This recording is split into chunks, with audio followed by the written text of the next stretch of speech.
What if I told you that the very things keeping you weak are not outside of you, but inside you? Your habits, your excuses, your fears. Every time you complain, every time you procrastinate, every time you choose comfort over growth, you are building your own prison.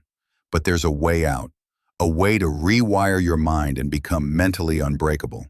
Not through fake positivity, not through motivational hype that fades tomorrow, but through the ancient, timeless, brutal laws of Stoicism, the philosophy that trained warriors, emperors, and leaders to stay unshaken in the face of chaos.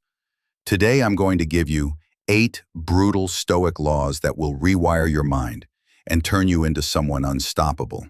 This is not a pep talk. This is training for your soul. So let's begin. Number 1.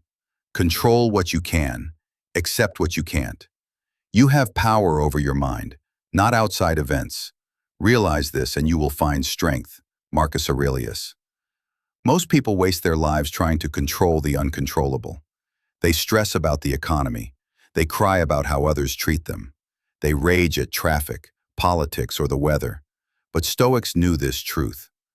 99% of life is outside your control. The only thing you fully own is your mind. Think about it. Every time you complain about something you cannot control, you're giving away your power. That's weakness. Strength is focusing only on what's within your circle of control. Your actions, your attitude, your response. You cannot control if someone insults you, but you can control whether their words live rent-free in your head. You cannot control if life knocks you down, but you can control if you stay down. The Stoic law is simple. Obsess over what you can control. Release everything else. The moment you truly live this law, you'll feel untouchable.